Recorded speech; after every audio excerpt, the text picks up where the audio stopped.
अब ये जो ट्रांजैक्शन है, स्टार्टेड बिजनेस विद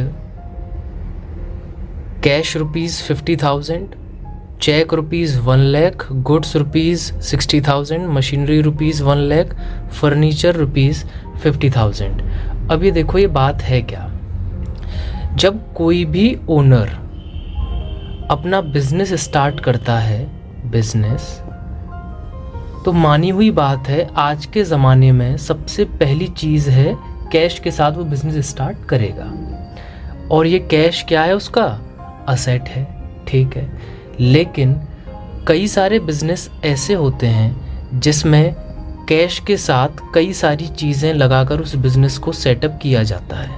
वो क्या है, एक तो कैश हो गया, हो सकता है उसके पास बैंक बैलेंस, बैंक में वो पैसा इन्वेस्ट लगाए तो बैंक हो गया, यानी जो चेक है ये बैंक को रिप्रेजेंट कर रहा है इसको, ठीक।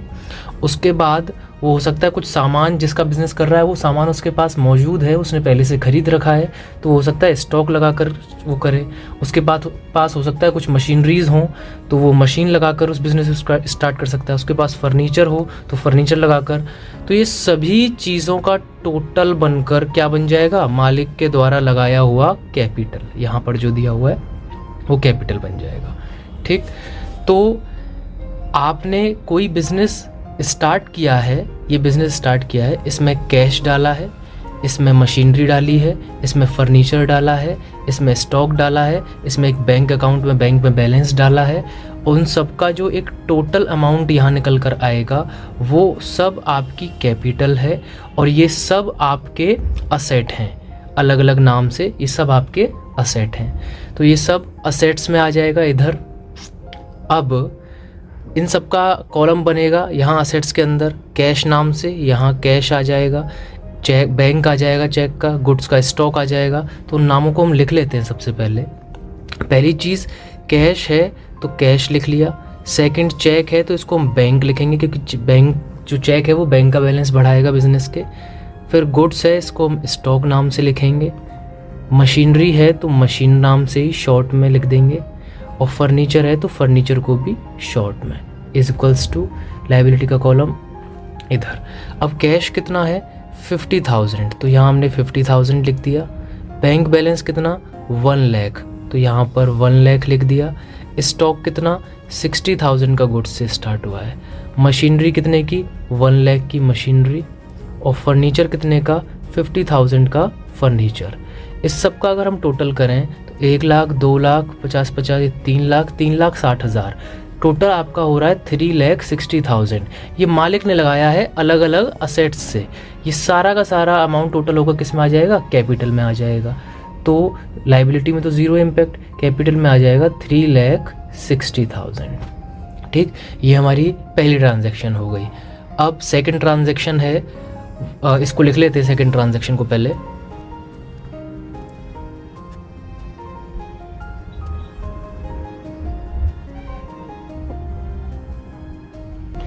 ये दूसरी ट्रांजैक्शन भी बड़ी मज़ेदार ट्रांजैक्शन है। ये कह रहा है 1/3 of the above goods. Above goods कौन से, यहाँ जो बिजनेस स्टार्ट किया है इन गुड्स के साथ, तो अबव गुड्स हो गए आपके 60,000 के। इसको से इसका 1/3, तो इसका 1/3 मैं निकालूं तो कितना आ जाएगा 20,000, यानी मेन चीज़ बात होगी इसकी नहीं, ठीक। तो 20,000। अच्छा, sold at a profit of 10% on cost, ये कॉस्ट प्राइस ही तो है, ये कॉस्ट प्राइस है 20,000। 10% प्रॉफिट पर ही बेचे गए, यानी इसमें प्रॉफिट ऐड होगा।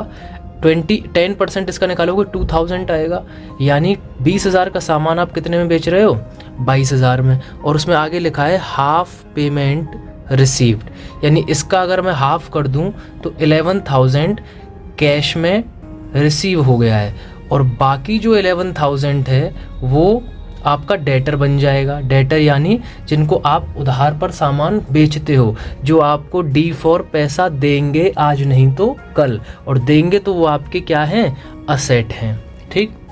तो इस ट्रांजैक्शन को करते हैं, ये नंबर्स याद रखना। 20,000 के गुड्स आपका 22,000 में वो बेच रहा है, 2,000 का प्रॉफिट है, जो कि अल्टीमेटली कहाँ आ जाएगा, कैपिटल में आ जाएगा, क्योंकि मैं कह चुका हूँ जितने भी फ़ायदे प्रॉफिट गेन की चीज़ें वो कैपिटल में ऐड होती हैं, और जितना नुकसान लॉस एक्सपेंस है वो कैपिटल में से माइनस होता है। तो इस ट्रांजेक्शन को करते हैं सबसे पहले। तो आप कैश में देखो कितना रिसीव हो रहा था, 11,000 हाफ पेमेंट रिसीव हो रहा था, तो 11,000 तो कैश में आ जाएगा। बैंक में ज़ीरो इम्पैक्ट। स्टॉक सामान कितने का जा रहा है, 1/3 इसका 20,000 निकाला था हमने कॉस्ट प्राइस, तो कॉस्ट इसकी 20,000 रुपये स्टॉक में से माइनस हो जाएगा।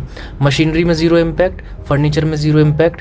एक नया क्रिएट हो जाएगा डेटर, जो उधार पर हमने, क्योंकि हाफ पेमेंट ही तो मिला है, बाकी हाफ उधार हो गया, तो ये डेटर जो है ये कितना, बाकी हाफ का यानी 11,000 का। तो टोटल 11 और 11 इधर इस साइड आ गया 22, और माइनस हो रहा है 20, तो 2,000 का LHS में बैलेंस बचा। वो 2,000 इधर कहाँ आएगा, कैपिटल में आएगा, क्योंकि मुनाफा और मुनाफा कैपिटल में ऐड होता है। तो आप देखो इस साइड में LHS में इस 11 22 में से 20 माइनस कर दो तो 2,000, और इस साइड 2,000, यानी LHS is equals to RHS हो गई। ठीक, इस ट्रांजैक्शन के अंदर तो हमारा ये सही हो गया। अब न्यू इक्वेशन बनाते हैं, क्योंकि दो बन गई आपकी, ये हो गया और ये हो गया। तो आप यहाँ लाइन खींचोगे और लिखोगे न्यू इक्वेशन। 50,000 का कैश था, 11,000 और आया, टोटल कैश हो गया 61,000। 1 लाख का बैंक में बैलेंस था, कोई इम्पैक्ट हुआ नहीं, ज़ीरो, तो 1 लाख का 1 लाख लिख देंगे, प्लस 60,000 के गुड्स थे, 1/3 यानी 20,000 के बेच दिए, तो कितने बचे, 40,000 का गुड्स बचा। Machinery as it is 1 lakh, furniture आपका एज इट इज़ 50,000, और आपका डेटर क्रिएट हो गया 11,000 का। लाइबिलिटी में अच्छा स्पेस रहा नहीं है, तो इस पूरे के पूरे फॉर्मेट को मैं थोड़ा लेफ़्ट में शिफ्ट करता हूँ पहले।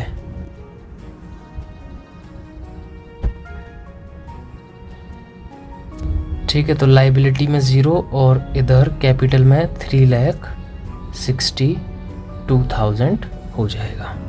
ट्रांजैक्शन नंबर 3 है डेप्रिसिएशन ऑन मशीनरी प्रोवाइडेड 10%। इसको लिख लेते हैं।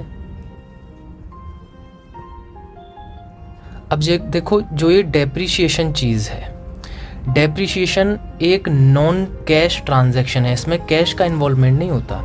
डेप्रिसिएशन यानी कि ड्यू टू थाउजेंड्स रीज़न किसी चीज़ की वैल्यू में कमी आ जाना, वो डेप्रिसिएशन कहलाता है। अब मशीनरी की वैल्यू में कमी आ रही है 10%। अब मशीनरी की कीमत है कितनी, 1 लाख की कीमत है, यहाँ देखो 1 लाख, 10% यानी 10,000 की कमी हो गई, तो ये 10,000 यहाँ से माइनस कर दूंगा तो मशीन की कीमत 90,000 आ जाएगी। एक तो एस्पेक्ट ये हो गया।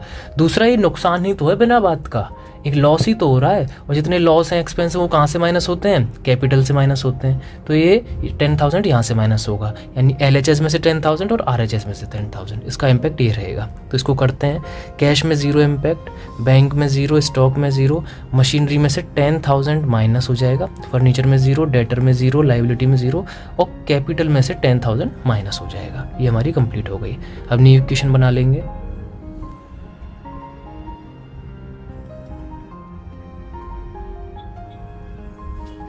Fourth transaction, cash withdrawn for personal use 10,000। मैं आपको कई बार कह चुका हूँ, जब भी ओनर बिजनेस के अंदर से पैसा निकालता है पर्सनल यूज़ के लिए तो उसे ड्राइंग कहते हैं। तो डायरेक्ट हम यहाँ नाम यूज़ कर लेंगे ड्राइंग। तो यहाँ मैं लिख देता हूँ ड्राइंग रुपीज़ कितना, 10,000। जब वो पैसा निकाल रहा है तो कैश में से 10,000 मैं यहाँ माइनस करूँगा, माइनस 10,000। बाकी सब जगह आपका 0 इम्पैक्ट रहेगा, कहीं कुछ नहीं। और कैपिटल में से 10,000, क्योंकि एक तरह का बिना बात का लॉस खर्चा है बिजनेस के पॉइंट ऑफ व्यू से। अब आप न्यू इक्वेशन बना लेंगे। कैश 61 था, 10,000 वो पर्सनल यूज़ के लिए ले गया, कितना पैसा बचा, 51,000 बचा। फिफ्थ ट्रांजैक्शन है interest on drawings charged at the rate 5%। इसे लिख लेते हैं। देखो, बड़ी इंपॉर्टेंट ट्रांजैक्शन है इंटरेस्ट ऑन ड्राइंग। ये ओनर है और ये बिजनेस है। जब ओनर ने कहीं पर भी पैसा डाला, चाहे बैंक में, चाहे कहीं इन्वेस्टमेंट, चाहे किसी को दिया, उसे हर जगह से अपने उस पैसे पर इंटरेस्ट मिलता बैठे बिठाए। तो जब ओनर बिजनेस के अंदर पैसा डालता है, जैसे हम कैपिटल कहते हैं, तो इस कैपिटल पर भी इंटरेस्ट लगती है, जिसे इंटरेस्ट ऑन कैपिटल कहते हैं, जो कि बिजनेस पे करता है किसको?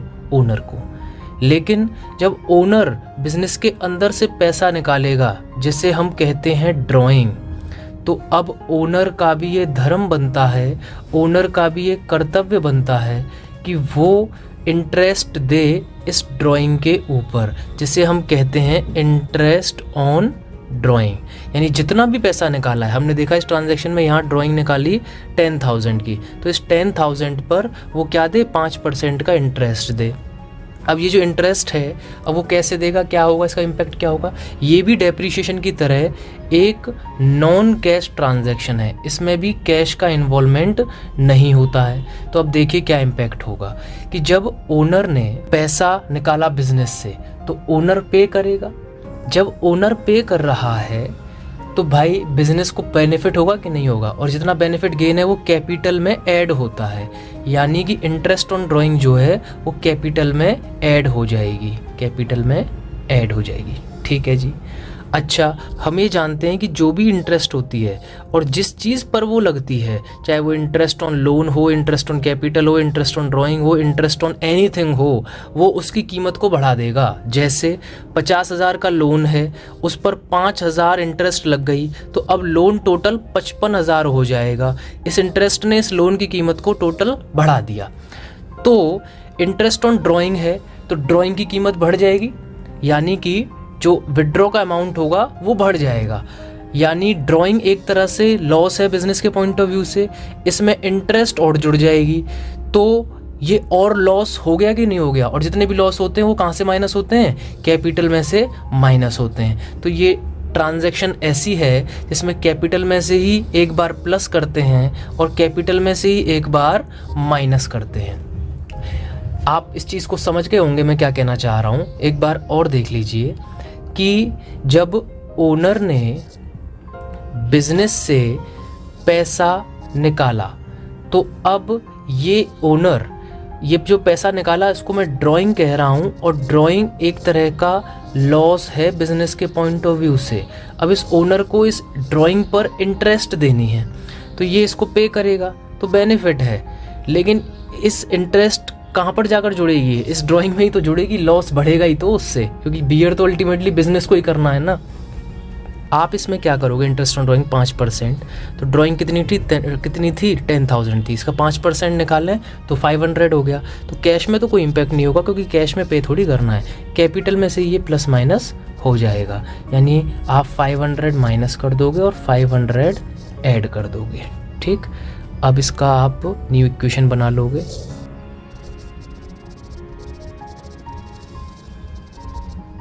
Last transaction 6th, sold goods for cash 10,000 at par. Sold goods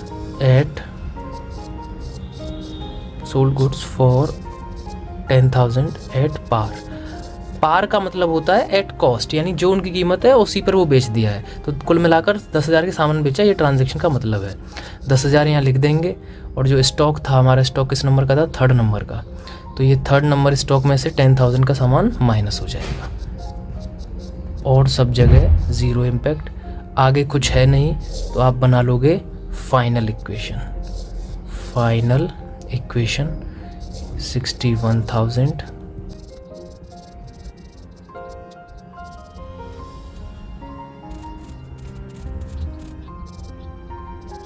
तो हमारा जो आंसर आया वो टोटल आया 3,42,000। चलिए, Hello madam, I am your Adam. Hello madam.